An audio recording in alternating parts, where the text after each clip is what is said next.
Selamat siang dan selamat datang di Grand Destination Series bersama saya Cynthia.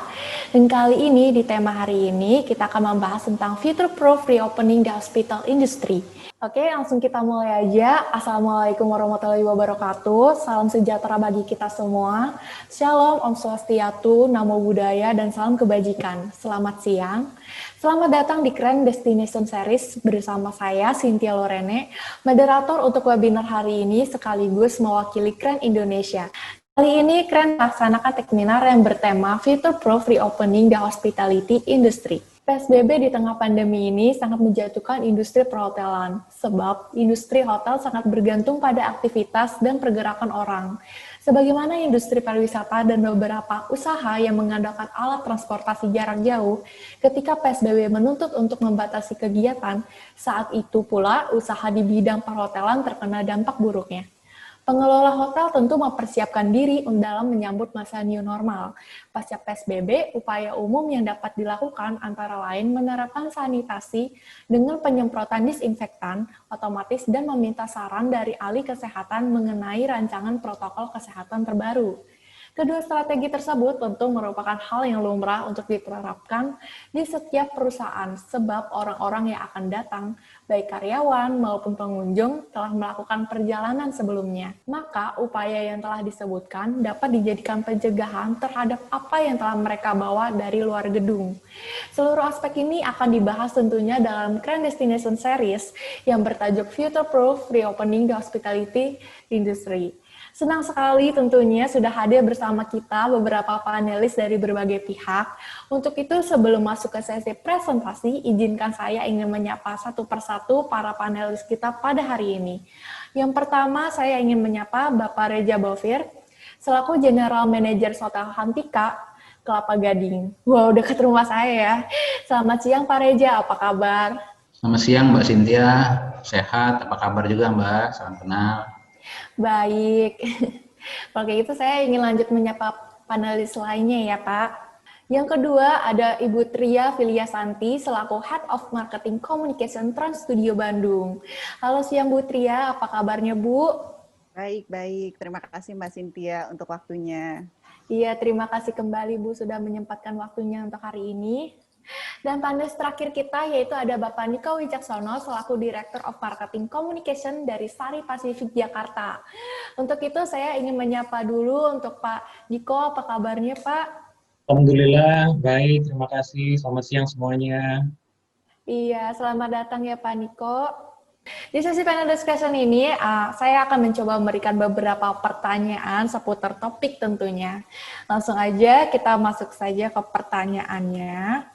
Yang pertama, apakah ada strategi tertentu dalam mengelola manajemen keuangan hotel-hotel nih ya, serta risikonya terhadap pasca PSBB? Mungkin bisa dari Bu Tria terlebih dahulu. Baik, terima kasih Mbak Cynthia.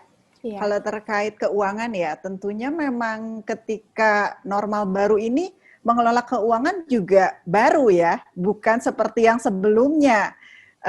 Karena jumlah kapasitas maksimal pengunjung juga dibatasi, tentunya income tertinggi pun dibatasi kan. Jadi memang bagaimana kita bisa, kalau ditanya harus ada strategi khusus, udah pasti itu. Jadi antara lain tadi saya sudah sampaikan, biaya terbesar dalam pengelolaan sebuah theme park adalah listrik. Jadi itu yang memang kita pikirkan betul bagaimana caranya mengurangi biaya listrik ini. Antara lain yang kita lakukan adalah itu tadi dengan mengurangi waktu operasional. Maksudnya adalah ketika kita paling nggak bisa 2 hari berhemat dalam 1 minggu itu dengan kita tidak beroperasi, sehingga listrik, AC, penerangan dan sebagainya itu bisa dikurangi kan, tidak digunakan. Sementara ketika kita beroperasi 5 hari dalam 1 minggu dari hari Rabu sampai Minggu, kita tetap bisa maksimalkan pelayanan kita kepada pengunjung. Jadi jangan ketika kita buka kemudian kita kurang-kurangi, tapi ketika kita malah ambil kebijakan adalah kita lebih baik tutup hari Senin Selasa, tapi Rabu hingga Minggu kita maksimalkan. Gitu yang kita lakukan antara lain untuk mengelola keuangan itu tadi ya, itu yang terbesarnya. Kalau di yang lain-lainnya memang ya terkait pengaturan SDM dan sebagainya, tapi yang terbesar adalah bagaimana kita mengelola biaya listrik itu antara lain dengan mengurangi waktu operasional. Gitu Mbak Cynthia. Oke, mungkin ada tanggapan lain dari Pak Reja atau Pak Niko? Baik, dari saya dulu. Kurang lebih hampir sama, tapi seperti kembali ke zaman dulu jadinya ya. Uang masuk melawan uang keluar jadinya. Kondisinya seperti itu. Defisit sudah pasti, tapi bagaimana caranya defisitnya tidak terlalu dalam. Tadi Ibu Tria menyampaikan kan seperti itu. Biayanya kalau theme park itu adalah listrik. Nah, kalau di hotel itu biaya terbesar salah satunya selain listrik adalah biaya karyawan. Contoh nih, dalam pembersihan kamar itu, kami tidak membersihkan kamar setiap hari.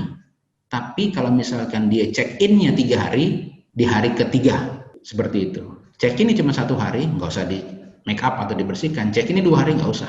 Pembatasan semuanya. Jadi pengurangan-pengurangannya itu jangan langsung labor cost, karena karyawan kita sendiri. Hal-hal lain yang bisa dikurangi. Sehingga dalam kondisi seperti saat ini, memang ada saja hikmahnya itu kita bisa ngatur ya, yang dulu tidak pernah kita bayangkan seperti apa pengurangan-pengurangan, akhirnya sekarang terpaksa tanda kutip harus dilakukan. Kamar hotel sekarang tuh tidak bisa seperti dulu lagi. Konsepnya, konsep kita berbisnis di perhotelan pun tidak bisa sama seperti dulu. Meeting room misalkan, PSBB sekarang ini habis, tidak ada meeting. Bagaimana karyawannya? Nah, itu mesti diatur. Bagaimana masuknya? Sama Bu Tria tadi. Masuknya juga kita atur. Pemotongan gaji ada nggak? Pasti. Nggak mungkin enggak. Ya kan? Ingat UMP di Jakarta itu salah satu yang tertinggi di Indonesia. Itu labor cost luar biasa.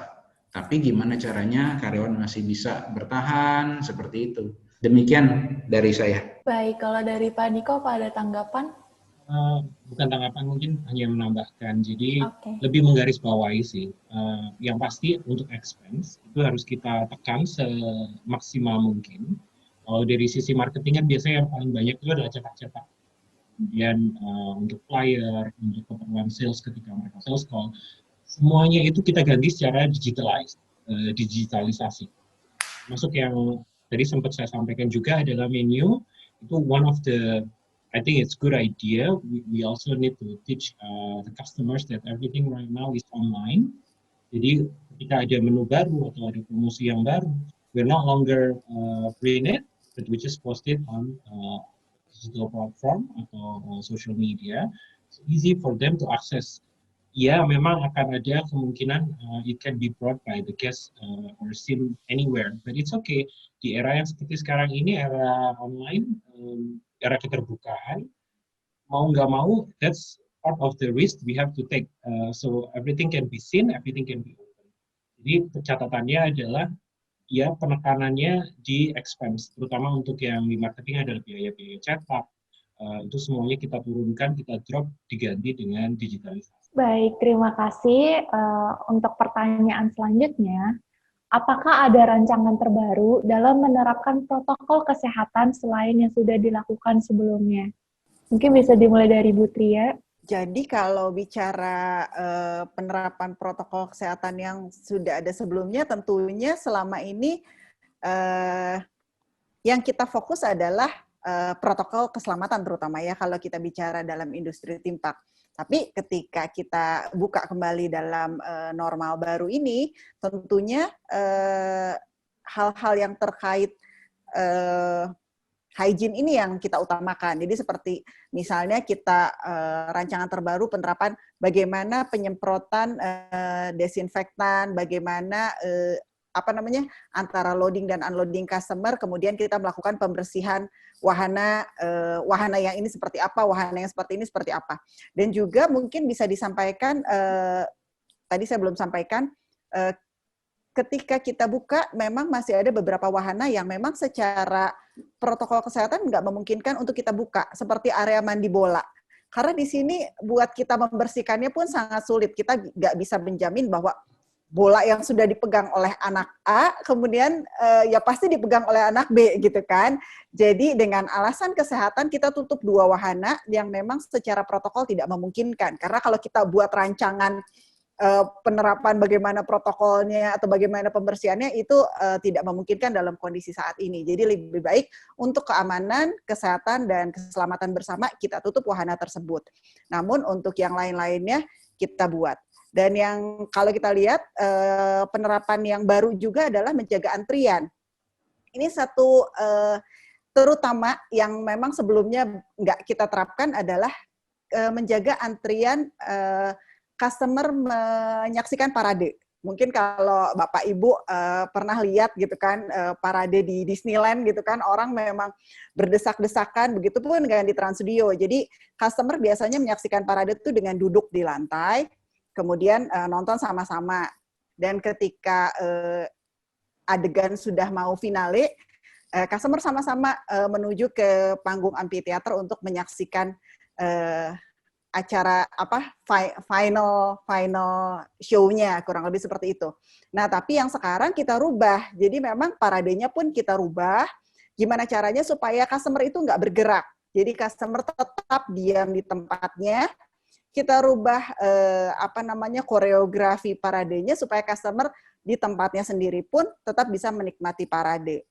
Dan untuk menikmati parade sendiri kita buat kotak-kotak supaya customer itu tetap di tempatnya itu, di kotaknya itu nggak kemana-mana selama menyaksikan parade. Jadi memang ada banyak rancangan-rancangan atau penerapan protokol kesehatan yang memang sebelumnya nggak ada, kita buat ketika kita buka kembali di masa new normal itu. Itu mungkin Mbak Cynthia. Terima kasih. Oke, terima kasih tanggapannya kepada Bu Tria. Mungkin ada tanggapan dari panelis lain, Pak Niko atau Pak Reja? Dari saya menambahkan, jadi ada satu kesempatan mungkin yang semua, sepertinya hotel-hotel yang ada di Jakarta, nggak cuma di Jakarta sih, di Indonesia, sudah mulai paham bahwa ketika tamu berhalangan untuk datang ke hotel dengan berbagai macam peraturan, pola pikirnya dibalik. If they cannot come to our hotel, then we come to them. Salah satu yang bisa dilakukan adalah catering, jadi menghantarkan makanan, catering atau meal box, Zoom meeting. So one of the idea which is being developed right now in our hotel adalah Zoom meeting package. So we're going to rent the device, the Wi-Fi device, and then the Zoom access, kemudian juga termasuk sama makanannya. That's the other thing idea yang mungkin selama ini nggak akan pernah kepikiran. Okay, if they want to have a meeting, they should come to hotel and we gather all people. Tapi dengan berbagai macam alasan, no, they cannot. They just working from home. That's why one of the idea can be jadi hal yang cukup baru adalah we come to them. So we provide all meeting equipment needed, so they can still have the facility, but they still experience yang biasanya mereka dapatkan di sekolah. Oke, itu aja ya Pak Niko tanggapannya. Mungkin dari Pak Reja? Ya, kalau dari saya kurang lebih hampir sama lah semua ya, kurang lebih hampir sama. Tapi kalau kebetulan kami di sini memang menekankan protokol kesehatan kepada tamunya. Ya, jadi di lingkungan hotel tuh betul-betul protokol kesehatan dijaga gitu. Karena tingkat hunian kami di Santika Kelapa Gading lumayan tinggi. Setiap hari kami itu 120 kamar terjual. Jadi bagaimana cara mengatur orang ini ya, dari mulai makan pagi sampai makan malam ya, dan juga untuk meeting memang untuk saat ini fisik meeting itu nggak boleh ada di PSBB. Fisik meeting itu nggak ada, Zoom meeting ada, seperti itu. Protokol kesehatan yang paling utama. Contohnya misalkan itu tidak boleh lepas dari masker.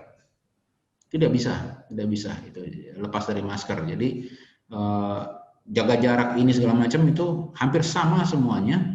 Dan di kamar yang kita interaksi dan juga perubahan-perubahan itu ya yang terutama yang paling penting lagi untuk meyakinkan ke customer atau klien, ya karyawan kami ini melakukan tes kesehatan.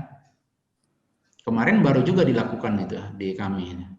Dengan serologi ya, sistemnya ambil darah segala macam, sebelumnya ada swab test, ada rapid test segala macam, itu dilakukan secara kontinu untuk menyampaikan kepada tamu atau klien bahwa karyawan hotel di sini adalah sehat, ya kan, sesuai dengan protokol kesehatan. Kan nggak mungkin kita meneriakan protokol kesehatan tapi karyawannya sendiri yang terkena, seperti itu. Jadi tadi membalik sistemnya adalah apa yang disampaikan Pak Wicaksono tadi, Pak Niko juga baik, betul, sama kita melakukan juga seperti itu, tapi pembatasan tetap ada. Gitu. Demikian dari saya. Oke, baik. Untuk pertanyaan selanjutnya, bagaimana nih Bapak dan Ibu melihat implementasi e-hotel pasca PSBB?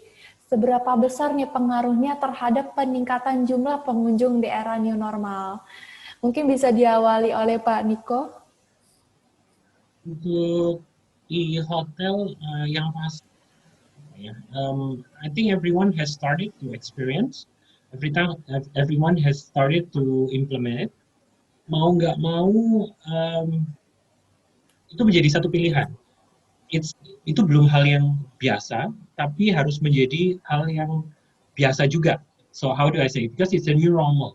Mungkin orang belum terbiasa definisinya tentang e-hotel akan seperti apa, tapi kita harus perkenalkan pelan-pelan. Karena ini adalah salah satu hal yang untuk meyakinkan customer bahwa di hotel or hospitality industry is not just stop atau sesuai dengan yang ada di pikiran mereka begitu-begitu saja, tidak. Tapi ternyata ketika kita bisa mengeksplor lebih jauh lagi, one of the option adalah di hotel itu sendiri. Nah, untuk implementasinya bagaimana? Saya belum bisa sampaikan banyak karena ini kalau di Hotel Sari Pacific Jakarta kita dalam tahap penjajakan. But yes, definitely it's going to be one of the important source. Oke, itu aja Pak Niko. Mungkin bisa ada tanggapan dari panelis lain, mungkin Bu Tria. Kalau e-voucher, maksudnya e-voucher kita belum terapkan soalnya Mbak Cynthia, iya. Oh, belum ya. Iya. Mungkin ada dari Pak Reza. Ya, dari Santika kita sudah mempersiapkan diri dengan QR code, segala macamnya dengan QR code. Jadi termasuk juga dengan e-hotel kan, sosial media itu sangat berperan. Saat ini tuh sangat berperan sosial media. Ya, sudah banyak informasi-informasi yang terdahulu. Kita melihat dari tahun lalu, bahkan mungkin dari tahun 2018 itu, hotelnya yang disiapkan oleh Alibaba di Cina, itu kan semuanya contactless, tidak ada sentuhan sama sekali, ya kan, bahkan karyawannya pun sangat-sangat terbatas. Kita akan menghadapi era seperti itu, mungkin dimulainya dari sekarang. Santika sudah mempersiapkan diri dari berbagai macam menu, bukan menu makan, maksudnya menu hotel itu semuanya sekarang sudah perlahan-lahan diterapkan QR code-nya gitu, dari yang namanya payment, dari yang namanya reservasi segala macam, semuanya sudah ya. Jadi beberapa tahun lalu juga pemesanan makanan kan sudah mulai dari IPTV, ya kan, tidak perlu lagi tamu telepon atau berkunjung ke restoran, udah nggak perlu lagi. Itu sudah pernah diterapkan, cuman sekarang lebih berkembang lebih besar sehingga bisa menciptakan suatu tradisi baru. Kami selalu menyebutnya 3K. Satu adalah keterpaksaan, yang kedua kebutuhan, yang ketiga kebiasaan. 3K itu. Jadi keterpaksaan, contoh nih, kita pakai masker, terpaksa pakai masker. Butuh, kita harus cari. Kalau nggak pakai masker, kebiasaan, jadi susah. Nah, itu yang diterapkan di Santika. Itu contoh yang fisik yang mau nggak mau harus berubah seperti itu. Ya, e-hotel kita sudah siap di Santika. Ya, dari berbagai macam format kita sudah melakukan. Demikian, Mbak. Oke, baik. Untuk pertanyaan selanjutnya, apakah ada langkah awal dalam mempersiapkan pembukaan kembali? Mungkin ada hotel yang sempat ditutup, kayak gitu kan, dalam masa pasca PSBB. Mungkin bisa diawali oleh Pak Niko. Oke, terima kasih. Kalau hotel yang sebelumnya tutup dengan apapun itu alasannya dan ketika akan membuka kembali, jelas protokol kesehatannya harus diaplikasikan dengan baik.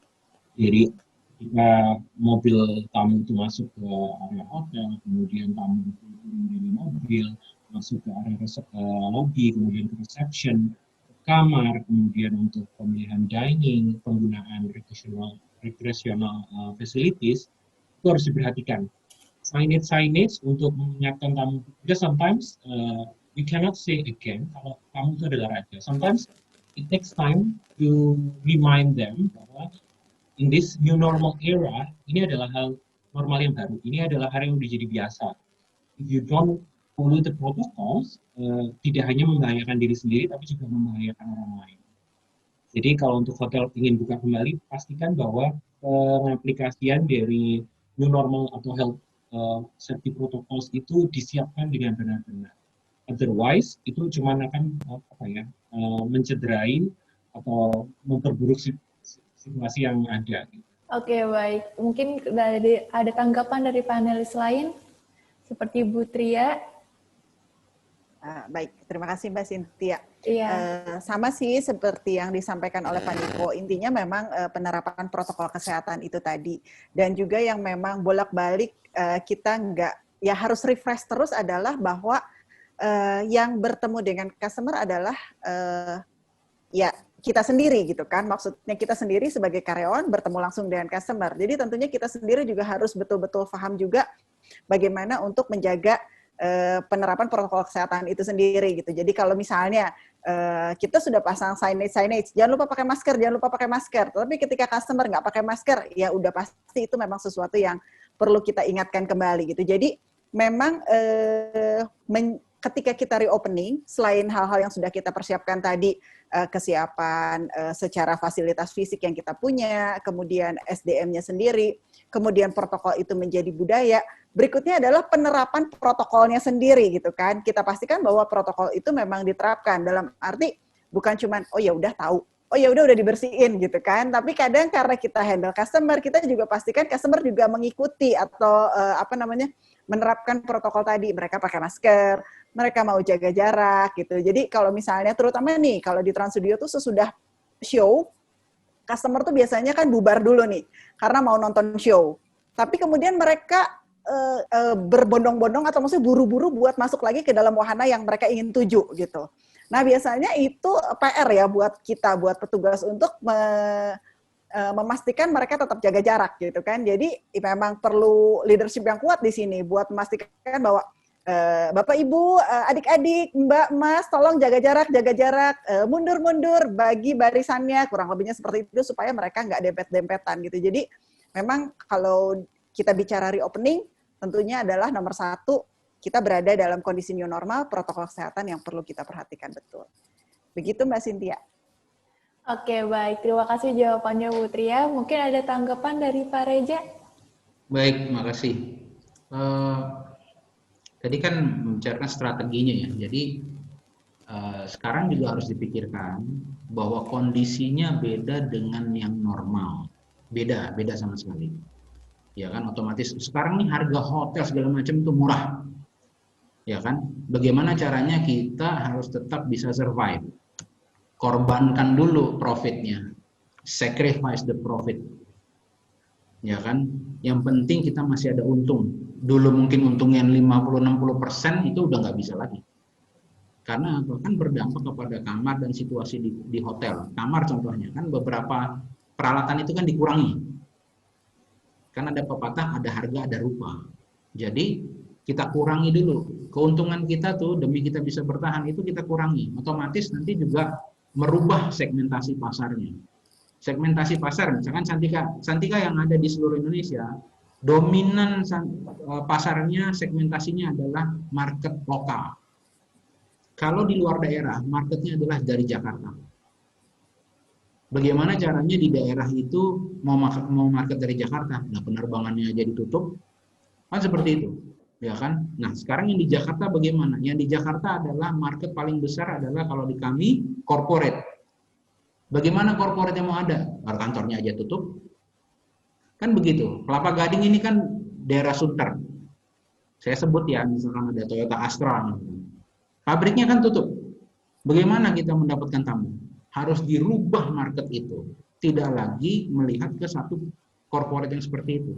Masih ada kesempatan. Apa? ABK perkapalan. Ini saya buka aja supaya teman-teman tahu ya. Ya, jadi seperti itu. ABK perkapalan terdiri atas 3. Kapal pesiar yang datang ke Indonesia, docking atau berhenti, udah mati dia, nggak bisa ngapa-ngapain. Karena itu kapal pesiar. Yang kedua adalah kapal logistik. Dalam negeri, luar negeri. Itu tidak berhenti. Yang kedua adalah pertambangan kapalnya. Itu tidak berhenti. Dalam negeri, luar negeri. Pertamina misalnya kita contohkan.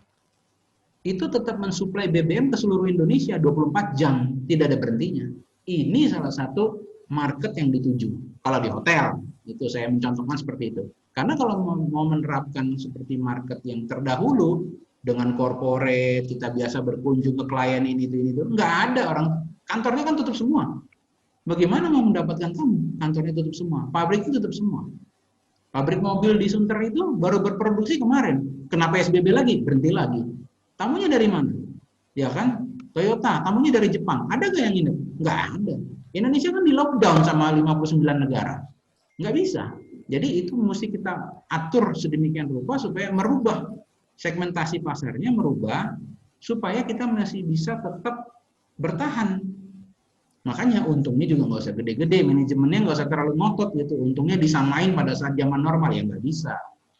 Nggak bisa seperti itu. Jam kerja karyawan dikurangi, ya kan, penggunaan. Misalkan dulu saya pakai jas, saya nggak boleh pakai jas lagi karena apa? Berhemat. Berhemat aja, kan mengurangi biaya itu. Karena semua itu keuntungan pasti turun. Tidak ada yang harga normal jam ini. Tidak ada. Jadi dari bintang 5, 4, 3, 2, 1 bahkan level guest house itu ya kan seperti kos-kosan juga kan begitu. Nggak ada yang ninggalin, dibayarnya setengah. Tapi daripada itu kosong kan seperti itu. Mengubah pola. Pola manajemennya, strateginya adalah mengubah segmentasi. Mengikuti AKB tadi ya, adaptasi kebiasaan baru. Demikian Mbak. Oke, baik. Terima kasih jawabannya untuk Pak Reza. Ya, kali ini aku mau menanyakan pertanyaan dari peserta. Ya, sudah cukup banyak pertanyaannya. Yang pertama dari Kak Muhammad Ikram Munir. Bagaimana nih caranya untuk memulai strategi pre-opening hotel baru di musim COVID-19 ini, di mana kita mengetahui bahwa mengenalkan hotel sebagai salah satu pariwisata dikenalkan secara booming atau dalam kata lain harus ramai oleh pengunjung. Ya, mungkin bisa dimulai dari siapa? Bu Tria atau Pak Diko? Mungkin pertanyaannya hotel ya, mungkin hotel dulu kali ya Mbak Cynthia ya. Iya. Saya nih berarti. Kalau pre-opening hotel, sedikit cerita aja. Jadi kalau pre-opening hotel berarti adalah hotel yang sebelumnya belum pernah ada menjadi ada, kemudian hotel itu dibuka. Kalau pada waktu itu standar seperti biasa, we invite media to come atau agent to come, familiarisasi untuk tahu, kemudian promo sebanyak-banyaknya, baik itu cetak, baik itu online, semua media promosi yang ada dimaksimalkan.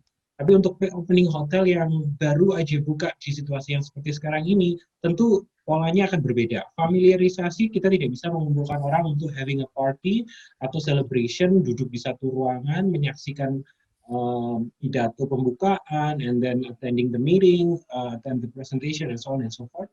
Nggak bisa. One of the things that can be done adalah stay experience, definitely. Jadi kita dengan membagikan, let's say untuk satu media, kita kirim invitasi ke mereka untuk experience stay, supaya mereka tahu dan mereka akan memberikan liputan. Kemudian juga sama seperti agent-agent, baik itu online travel agent ataupun juga yang offline travel agent, we give the opportunity for them for staying with us so they know exactly the time there is a potential customer who asking, they can describe and they can menggambarkan hotelnya seperti apa.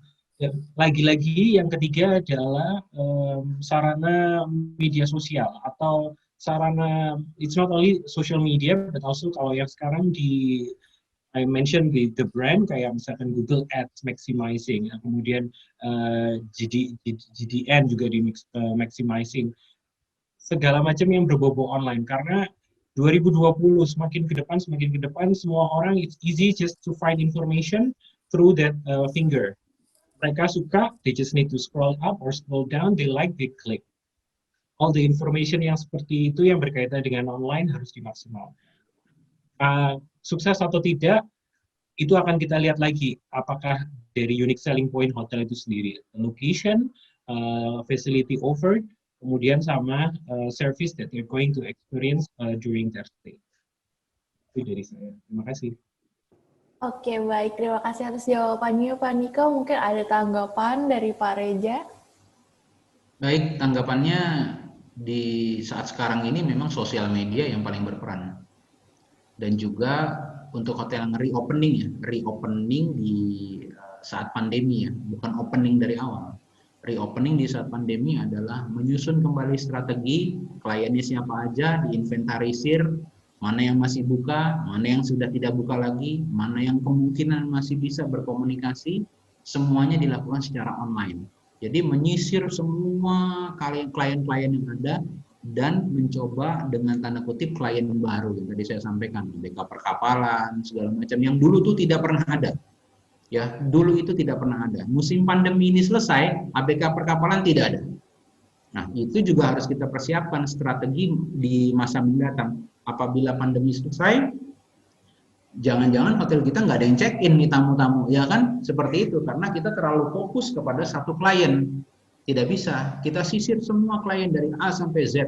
Mana yang masih punya potensi untuk bisa berkomunikasi. Minimal kita menjaga kepercayaan daripada klien itu. Tidak perlu klien itu harus check-in, tidak. Tetapi komunikasi itu berjalan dengan baik. Karena ini reopening, meyakinkan bahwa kami masih hidup loh, kami masih ada. Kebutuhan-kebutuhan akomodasi untuk perhotelan itu sudah kami rubah sedemikian rupa sesuai dengan protokol kesehatan. Nah, meyakinkan ini seperti apa? Santika menyiapkan video. Sekarang kan modelnya seperti itu, udah nggak ada lagi cetak-cetak. Ya kan? Seperti itu disebar videonya seperti apa. Orang lebih suka sekarang dengan gadget ini adalah visualisasi. Kalau menurut kami gitu, visualisasi dikedepankan seperti itu. Dan bersyukur ya, kami itu masih ada di kami. Memang terbatas dibandingkan yang zaman dahulu, memang luar biasa terbatas dan sangat beda. Jadi pola-pola pikir seperti dulu itu udah nggak ada lagi. Event itu yang namanya event di hotel. Wedding misalkan. Wedding itu sekarang kan berubah jadi akad nikah. Nggak ada lagi wedding 1.000 orang gitu. Siapa yang mengurus 1.000 orang itu? Tadi Bu Tria aja susah sekali. Ngurusin orang di theme park yang bukan wedding itu setengah mati. Apalagi orang yang wedding. Ya kan? Satu undangan 4 orang datang. 1.000 orang, 2.000 orang. Dulu kan wedding di Jakarta itu kan luar biasa. Di kota-kota besar Indonesia luar biasa. Jadi harus dirubah konsepnya. Demikian. Oke, baik. Terima kasih Pak Reza atas jawabannya. Ini ada pertanyaan lagi dari Twinika. Selamat siang, saya Twinika dari Semarang. Izin bertanya, kira-kira bagaimana prospek hospitality industry ke depan pasca pandemi?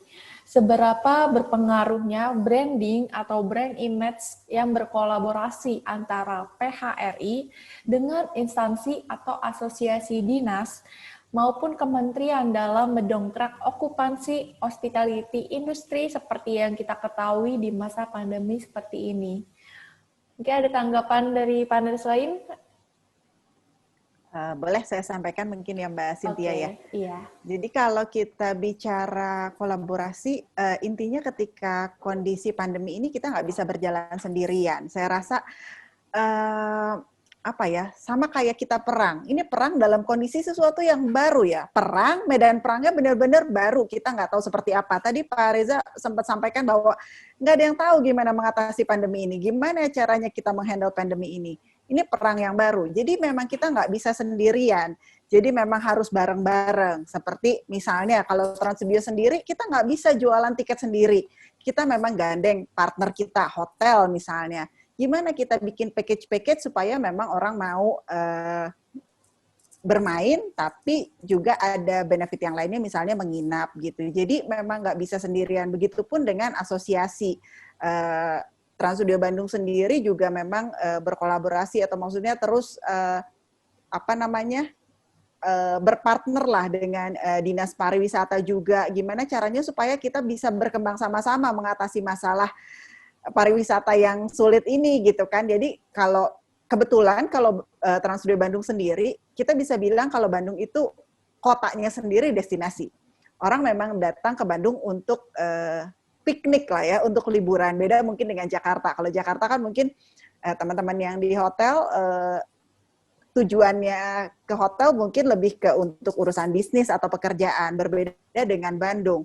Jadi memang kalau namanya piknik, nah biasanya nggak cuma satu tujuan, nggak cuma datang ke tempat itu doang, nggak tempat ke satu wisata aja. Jadi nggak hanya datang ke Transstudio, tapi kita kolaborasi, nginepnya di mana.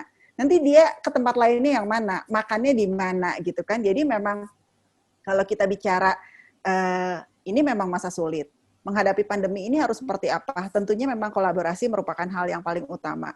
Kebetulan kalau Trans Studio sendiri berada dalam satu kawasan, jadi memang kita ada di kawasan terpadu Trans Studio Bandung, ada mall dan juga ada hotel, ada Ibis dan juga Trans Hotel. Jadi itu benar-benar kita maksimalkan untuk kolaborasinya. Tapi di luar itu juga memang kita tetap berpartner dengan hotel-hotel lainnya di Kota Bandung, supaya memang orang yang berwisata Kota Bandung, ketika orang sudah mulai percaya bahwa oh ya udah kita berwisata ke Bandung dekat dari Jakarta dan relatif aman, biayanya tidak terlalu besar. Nah tapi kita nggak bisa jalan sendirian. Orang pasti nggak akan ke Bandung cuman ke Trans Studio aja. Pasti ada menginapnya, pasti ada makannya, pasti ada jalan-jalannya. Jadi itu merupakan hal yang perlu kita lakukan untuk berperang atau maksudnya untuk memenangkan atau untuk kembali kembali sukses seperti sebelumnya mungkin nggak bisa, tapi paling nggak kita bisa survive di masa pandemi ini. Gitu Mbak Cynthia. Oke, baik. Terima kasih jawabannya untuk Ibu Tria. Mungkin ada tanggapan lain dari Pak Niko? Kalau dari saya harus optimis. We always believe there will be light at the end of the tunnel gitu pasti. Kalau habis gelap terang itu pasti gitu loh. Di situasi yang seperti sekarang ini, again, it never happened before. Makanya segala sesuatu yang bisa kita maksimalkan, every single small opportunity, it's an opportunity gitu. Jadi kolaborasi atau kerjasama dengan berbagai macam pihak itu penting sekali. Tadi juga sempat disampaikan kalau Bandung adalah destinasi wisata, betul. Kalau di Jakarta bagaimana? Selain kita untuk welcoming orang-orang yang tujuannya untuk bisnis atau bekerja gitu. We try also to promote kalau staycation in the city, it's okay, that's possible gitu loh. Kita juga ada kerjasama seperti dengan golf, one of the golf in Central Jakarta as well. It's going to be the opportunity, so they will have an alternative activity. Gak cuma itu aja, dengan mall, kemudian dengan tempat-tempat yang nantinya akan dibuka, kita harus punya kerjasama gitu loh. Jadi mereka tahu the time they staying with us, they're just not only pindah tempat tidur aja, tapi mereka juga akan punya option the activity on the daytime atau at night time itu akan seperti itu. But definitely has to be optimis. Oke, terima kasih jawabannya untuk Pak Niko. Mungkin ada respon dari Pak Reja? Iya, betul. Tadi Mbak Ibu Tria ya udah menyampaikan. Ya, jadi ini kita perang yang nggak ada musuhnya, which is kuman gitu ya kan. Ternyata akhirnya kita tidak berhadapan dengan senjata nuklir yang gede-gede itu.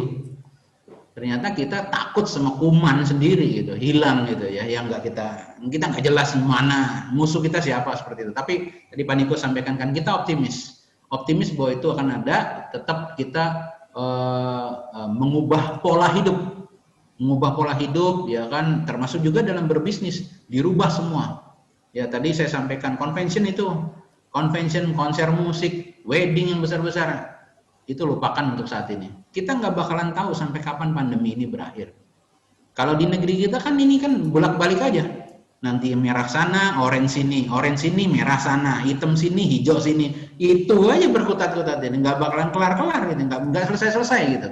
Jadi memang dibutuhkan disiplin dari kitanya sendiri supaya pandemi ini cepat berakhir gitu. Ada banyak contoh di negara-negara yang sudah belum sukses 100% ya, tapi paling tidak bisa menekan jumlah penularan sehingga kita bisnis itu bisa berjalan. Ini kan hampir setiap hari ada yang berkeluh kesah, terutama di Jakarta kondisi PSBB ini.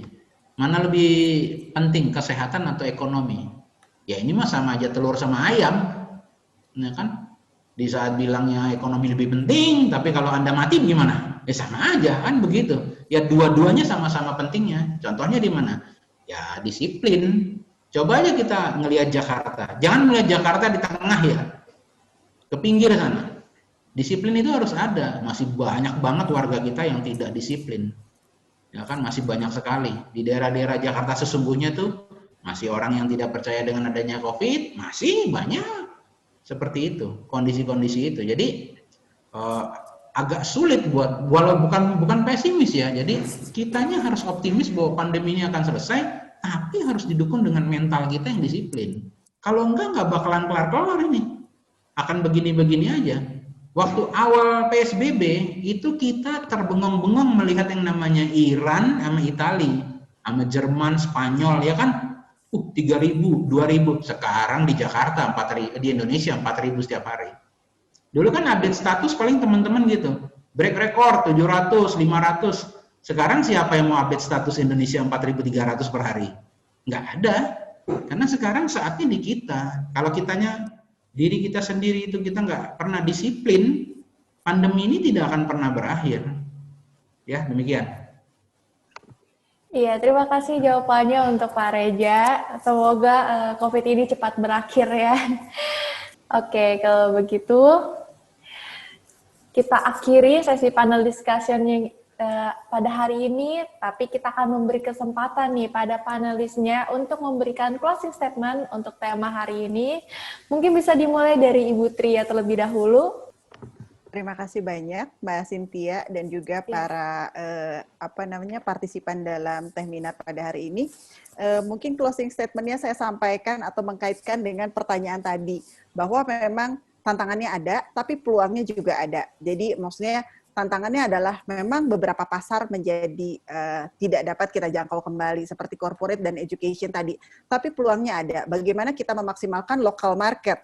Orang Bandung yang mungkin tadinya nggak pernah datang ke Trans Studio ataupun Greater Bandung yang belum pernah datang ke Trans Studio, itu kita maksimalkan. Intinya adalah bagaimana caranya kita membuat customer percaya, trust-nya bisa terbangun, bahwa memang ketika berwisata kembali, tempat wisata yang dituju itu aman dan bisa pulang dengan happy, sehingga kita semua sama-sama bisa berperang bersama melawan pandemi ini, memajukan pariwisata bersama-sama, dan kita bergandengan tangan untuk kemajuan kita bersama, sehingga kita sama-sama bisa let's bring back our smile lagi. Terima kasih banyak, itu closing statement dari saya. Terima kasih, selamat sore.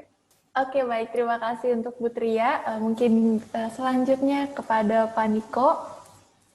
Dari saya singkat aja, terima kasih untuk teman-teman yang udah attend webinar siang hari ini, sore hari ini. Tetap optimis, tetap berinovasi. Kalau yang sebelumnya belum pernah melek soal teknologi, sekarang adalah waktunya. It's not late yet. We don't know until when the pandemic happening. Tapi again, tidak ada kata terlambat. Dan yang the most important thing adalah stay safe and stay healthy. Terima kasih. Oke, baik. Terima kasih Pak Niko. Dan panelis kita, Pak Reja, silakan berikan untuk closing statement-nya. Optimis, disiplin, protokol kesehatan. Itu aja. Saya kasih voucher untuk penanya tadi, Kamarul Iskandar. Nanti hubungi ke Green biar menginap di sini gratis, supaya tahu bagaimana Santika mempersiapkan diri menghadapi COVID-19. Terima kasih, selamat sore. Selamat sore Pak Reja. Wah, selamat ya untuk Kakak Marul dapat voucher gratis dari Hotel Santika. Wow. Mungkin untuk closing statement dari saya, yaitu adalah yang harus dipersiapkan nih untuk membuka kembali hospitality industry pasca pandemik atau new normal, tak lepas dalam mengatur internal dan eksternal perusahaannya, seperti dalam hal manajemen, SDM, dan SOP terbaru. Menerapkan protokol kesehatan yang dianjurkan oleh pemerintah menjadi dasar dalam membuka kembali hospitality industry pasca pandemik atau new normal. Digitalisasi menjadi pilihan menjanjikan yang dilakukan pada hospitality industry pasca pandemik. Dengan adanya hal tersebut diharapkan dapat memberikan trust kepada konsumen akan keselamatan mereka. Begitulah upaya yang dilakukan oleh beberapa perusahaan dalam menghadapi new normal di hospitality industry ini. Oh, keren banget ya bahasan kita pada hari ini. Di akhir kata kami ingin mengucapkan terima kasih sebanyak-banyaknya untuk para panelis yang sudah menyempatkan waktunya pada hari ini, kepada Pak Reja, Bu Tria, dan Pak Niko. Dan juga saya berterima kasih kepada Bapak atau Ibu peserta lainnya yang sudah ikut ke Techminar hari ini. Mohon maaf apabila dari kami ada salah-salah kata, berharap semua Techminar hari ini bisa bermanfaat untuk kita semua. Dan terima kasih. Sampai jumpa di Techminar keren lainnya.